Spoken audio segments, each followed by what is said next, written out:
Good morning, Arendelle. We are the quiz team and we will be presenting a recitation today. This is how the birth of Jesus the Messiah came about. His mother Mary was pledged to be married to Joseph, but before they came together, she was found to be pregnant through the Holy Spirit. All this took place to fulfill what the Lord had said through a prophet. The virgin will conceive and give birth to a son, and they will call him Emmanuel, which means God with us. As soon as Jesus was baptized, he went up out of the water. At that moment, heaven was opened, and he saw the Spirit of God descending like a dove and alighting on him. And a voice from heaven said, "This is my Son, whom I love. With him I'm well pleased." Blessed are the poor in spirit, for theirs is the kingdom of heaven. Blessed are those who hunger and thirst for righteousness, for they will be filled. Blessed are the peacemakers, for they will be called children of God. You are the salt of the earth, but if the salt loses its saltiness, how can it be made salty again? It is no longer good for anything except to be thrown out and trampled underfoot. You are the light of the world. A town built on a hill cannot be hidden. Neither do people light a lamp and put it under a bowl. Instead, they put it on its stand, and it gives light to everyone in the house. In the same way, let your light shine before others, so that they may see your good deeds and glorify your Father in heaven. This then is how we should pray. Our Father in heaven, hallowed be your name. Your kingdom come, and your will be done, on earth as it is in heaven. Give us our daily bread, and forgive us our debts, for we have also forgiven our debtors. And lead us not into temptation, but deliver us from the evil one. Do not store up for yourself treasures on earth, where moths and vermin destroy, and thieves break in and steal. But store up yourselves treasures in heaven, where moths and vermin do not destroy, and where thieves do not break in and steal. For where your treasure is, there your heart will be also. Ask, and it will be given to you. Seek, and you will find. Knock, and the door will be open for you. For everyone who asks receives, and the one who seeks finds, and the one who knocks, the door will be opened. Then he said to his disciples, The harvest is plentiful, but the workers are few. Ask the Lord of the harvest, therefore, to send out workers into his harvest field. Come to me, and you will find rest for your souls. Take my yoke upon you and learn from me. For I am gentle and humble in heart, and you will find rest for your souls. For my yoke is easy and my burden is light. After he had dismissed them, he went up on a mountainside by himself to pray. Later that night, he was there alone. Shortly before dawn, Jesus went out to them, walking on the lake.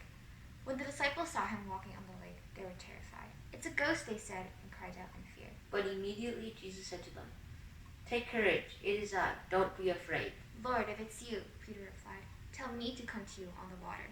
"Come," he said. Then Peter got down out of the boat, walked on the water, and came toward Jesus. But when he saw the wind, he was afraid, and, beginning to sink, cried out, "Lord, save me!" Immediately Jesus reached out his hand and caught him. "You of little faith," he said, "why did you doubt?" And when they climbed into the boat, the wind died down. Then those who were in the boat worshipped him, saying, "Truly you are the Son of God." From that time on, Jesus began to explain to his disciples that he must go to Jerusalem and suffer many things at the hands of the elders, the chief priests, and the teachers of the law, and that he must be killed, and on the third day be raised to life. Then Jesus said to his disciples, "Whoever wants to be my disciple must deny themselves and take up the cross and follow me. For whoever wants to save their life will lose it, but whoever loses their life for me will find it. While they were eating, Jesus took bread, and when he had given thanks, he broke it and gave it to his disciples, saying, "Take and eat, this is my body." Then he took a cup, and when he had given thanks, he gave it to them, saying, "Drink from it, all of you.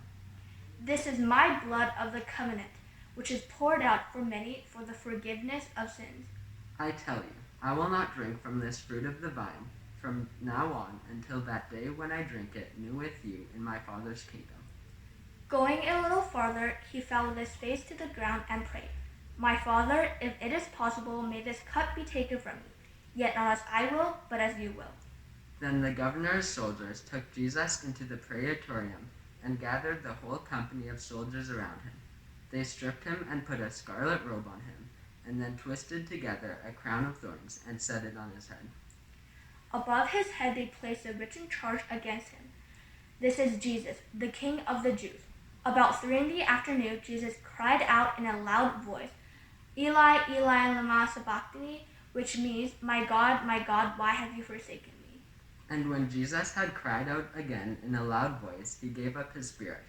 At that moment, the curtain of the temple was torn in two from top to bottom. The earth shook, the rocks split, and the tombs broke open. The bodies of many holy people who had died were raised to life. After the Sabbath, at dawn on the first day of the week, Mary Magdalene and the other Mary went to look at the tomb. There was a violent earthquake, for an angel of the Lord came down from heaven, and going to the tomb, rolled back the stone and sat on it. His appearance was like lightning, and his clothes were white as snow. The angel said to the woman, "Do not be afraid, for I know that you are looking for Jesus, who was crucified. He is not here. He is risen. Come and see the place where he lay." Then go quickly and tell his disciples, he is risen and is going ahead of you into Galilee. There you will see him. Now I have told you. Then the 11 disciples went to Galilee, to the mountain where Jesus had told them to go. Then Jesus came to them and said, "All authority in heaven and on earth has been given to me. Therefore go and make disciples of all nations, baptizing them in the name of the Father, and of the Son, and of the Holy Spirit. And teaching them to obey everything I have taught you. And surely I am with you always, to the very end of the age.